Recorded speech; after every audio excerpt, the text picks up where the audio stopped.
Master minds commerce చదవాలనుకునే 10th inter విద్యార్థుల తొలి ఎంపిక. నమస్తే రమగారు. నమస్తే జయ. రమగారు, షష్ఠి పూర్తి కార్యక్రమం ఈ మధ్యకాలంలో మనం చాలా ఇదివరకు ఉండేవేమో కానీ ఇప్పుడు బాగా ప్రాచుర్యంలోకి వచ్చినాయి. అంటే ఈ సోషల్ మీడియా ఎఫెక్ట్, మా తల్లిదండ్రులకి ఇలా చేసాము అలా చేసాము ఇలాంటివి ఎక్కువగా చూస్తూ ఉంటాం. అసలు దీని వెనకాల ఉన్న కథ ఏంటి? ఎందుకు షష్ఠి పూర్తి అనే ఒక కార్యక్రమాన్ని చేస్తారు? షష్ఠి పూర్తి అంటే షష్ఠి అంటే ఏమిటి? 6 60 నిండటం షష్ఠి పూర్తి. సాధారణంగా మానవ జీవితం అట 120 years అని చెప్తారు. 120 సంవత్సరాలు. భగవద్ రామానుజులు 120 సంవత్సరాలు ఉన్నారని చెప్తారు. 60 ఏళ్ళకి మన తెలుగు పుట్టినరోజు వస్తుంది. 60 ఏళ్ళకి మన తెలుగు సంవత్సరం మళ్ళీ వస్తుంది.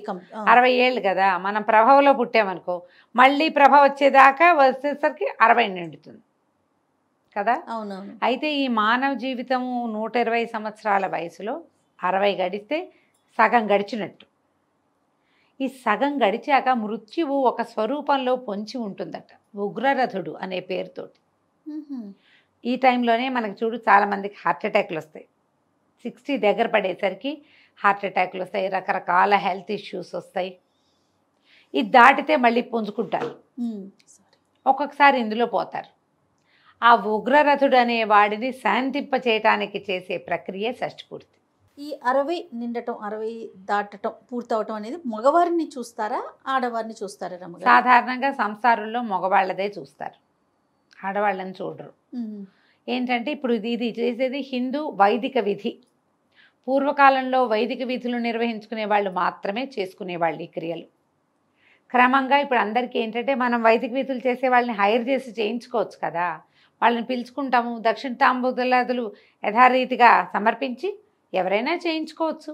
దీనికి ప్రధానంగా మనం పుట్టిన సంవత్సరం తెలియాలి మనకి. ఓకే, బర్త్ డేట్ తెలియాలి.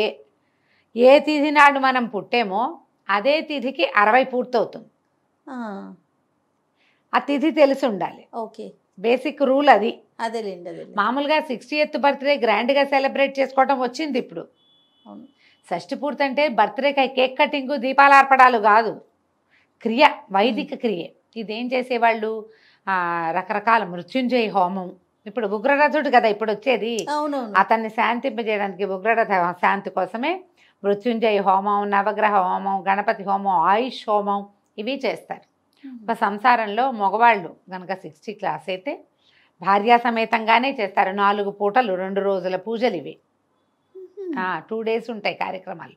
బోల్డ్ అన్ని కలశాలు, చాలా కలశాలు అవి స్థాపన జరుగుతుంది.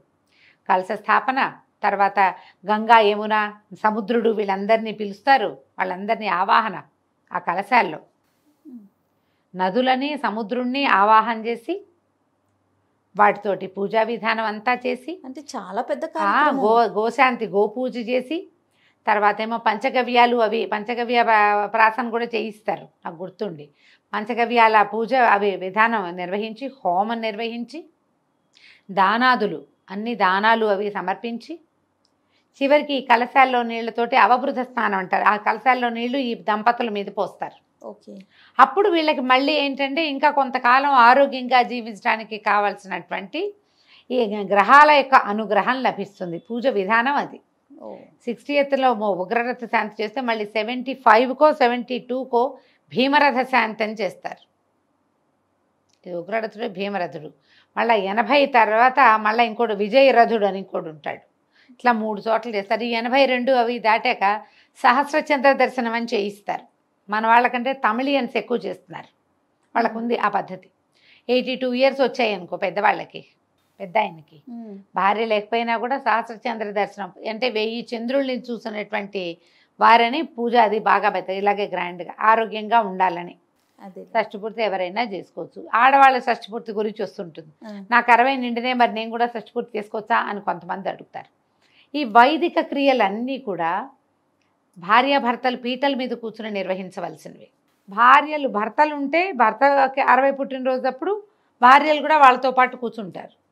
ఈ భార్యకి 60 నిండినప్పుడు మనం ఇదంతా ఇంత తతంగా కాకుండా ఒట్టి ఆయుష్ హోమం చేశారు ఈ మధ్య ఇద్దరు, నాకు తెలుసు. ఆవిడకి కూడా 60 ఏళ్ళు నిండినాయి. షష్ఠి పూర్తి మీద ఒక సరదా ఉంది ఆవిడకి, ఆయనకి చేశారు నేను కూడా చేసుకోవాలని.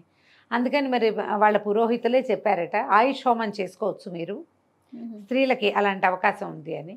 ప్రతి పుట్టినరోజుకి ఆయుష్ హోమం చేసే వాళ్ళు కూడా ఉంటారు. ఆయుష్ హోమం చేసి చక్కగా భోజనాలు పెట్టుకుని గ్రాండ్గా వాళ్ళ అమ్మకి మంచి మంచి చీరలు నగలు కొన్నారు, పిల్లలు గ్రాండ్గా చేసుకున్నారు.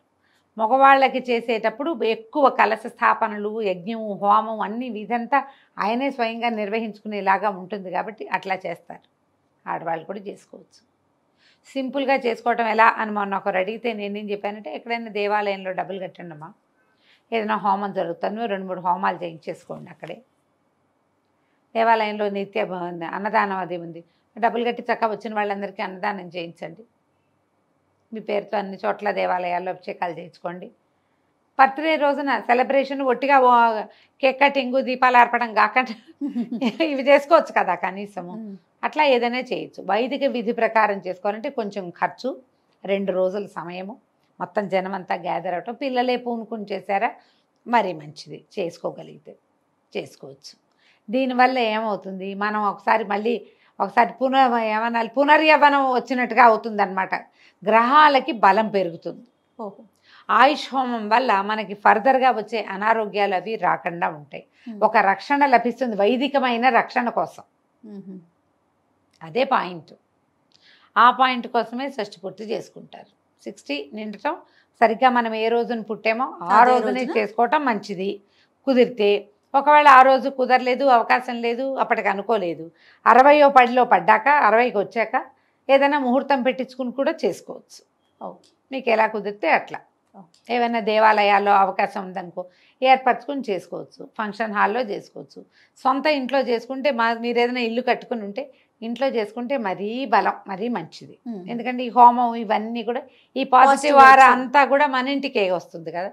అవకాశం ఉంటే ఎట్లా ఏదైనా క్షేత్రంలో షష్ఠిపూర్తులు ఇదివరకు తిరుమలలో చేసేవాళ్ళు నాకు గుర్తుంది, ఇటీవల లేదు. పెళ్ళిళ్ళు ఎలాగో షష్ఠిపూర్తి జరిగేవి ఇదివరకటి కాలంలో ఉండేవట, ఇప్పుడు ఈ మధ్య కనిపించట్లా. మరి ఏదైనా దేవస్థానంలో అవకాశం ఉంటే చక్కగా ముందుకెళ్ళండి, హ్యాపీగా చేసుకోవచ్చు. చక్కగా అన్ని విధులు అవుతాయి, క్షేత్రంలో అవుతుంది. మన వల్ల క్షేత్రంలో కూడా కొంత చక్కగా భోజనాలు అవి ఇవి పెట్టుకుంటాము. మన వాళ్ళు 4 క్షేత్రానికే వస్తారు, అన్నీ బాగుంటాయిగా. అంతే, అవకాశం ఉంటే చేసుకోవటం. అంటే ఇలాంటివి నా షష్ఠిపూర్తి అని నేనే చేసుకోవటం కాకుండా పిల్లలు కొంచెం ముందుకు వచ్చి చేస్తే, ఎందుకంటే అమ్మా నాన్నలు పెళ్లి చూసుంటారు. మొన్న ఎవరో పిల్లాడు ఏడుపు, మీ పెళ్లికి నన్నెందుకు పిలవలేదో అని వాళ్ళ అమ్మా నాన్న పిలవలేదు. ఇంట్లో ఈ మాట వింటాం, మీ పెళ్లి ఫోటోలో నేను ఎందుకు లేను అని ఏడుస్తారు. మామయ్య ఉన్నాడు నేను ఎందుకు లేను, పిన్నుంది నేను ఎందుకు లేను అలా అడుగుతూ ఉంటారు. అమ్మా నాన్నల పెళ్లి ఫోటోల్లో మనం ఉండలేం కదా. ఇప్పుడు ఇది ఒక మళ్ళీ పెళ్లి చేసి అమ్మా నాన్నకి వాళ్ళతో పాటు మనం ఉండొచ్చు చక్కగా. పిల్లలే పూనుకుని చేస్తే బాగుంటుంది. అమ్మా నాన్నలకి మనం ఇవ్వగలిగే గిఫ్ట్ ఏంటంటే వాళ్ళకి ఒక వైదికమైన రక్షణని మన చేత్తో మనం ఇవ్వటం, కల్పించటం. ఒక ఫంక్షన్ మన పెళ్ళిళ్ళు వాళ్ళే చేస్తారు, వాళ్ళంత ఖర్చు పెడతారు, మొత్తం వాళ్ళే కదా చూస్తారు. మనం కూడా వాళ్ళ మంచి చెడు చూడడంలో భాగంగానే ఇట్లా ఒక గ్రాండ్ ఫంక్షన్ చేయటం, అమ్మా నాన్నకి షష్ఠిపూర్తి చేసి మన పిల్లలు కూడా అప్పటికి పెళ్ళి, మనకి పిల్లలు కూడా పెళ్ళిళ్ళు అయ్యి పిల్లలు పుట్టుంటే ఇంకా బాగుంటుంది. మన వాళ్ళతో కూర్చొని షష్ఠిపూర్తి చేసుకోవటం మంచి కళగా ఉంటుంది. ఎలా అవకాశం ఉంటే అట్లా మొత్తం అందరూ గ్యాదర్ అవటం ఎంత కుదిరితే అంత. అది దీంట్లో అవేవో చాలా చెయ్యాలి, అంత చేయలేము. 2 డేస్ కాదు రమ్మగారు నేను అనేది. ఇప్పుడు ఎక్కడున్న వాళ్ళైనా సరే పెద్దవాళ్ళకి షష్ఠిపూర్తి కార్యక్రమం చేస్తున్నారంటే అందరూ అటెండ్ అవ్వాలి, అది కదా వాళ్ళు హ్యాపీగా ఫీల్ అయ్యేది. అవును, 4 కలిసి ఓ చోట కూడి చక్కగా ఫంక్షన్ చేసుకుని చక్కగా 4 కలిసి భోజనాలు చేసి అందరినీ పిలిచి ప్రతి వాళ్ళతోటి బాగుంటే కనుక మనకి సమాజంలోకి వెళ్తాం కదా. ఇది అవును, మంచి మెసేజ్ కూడా.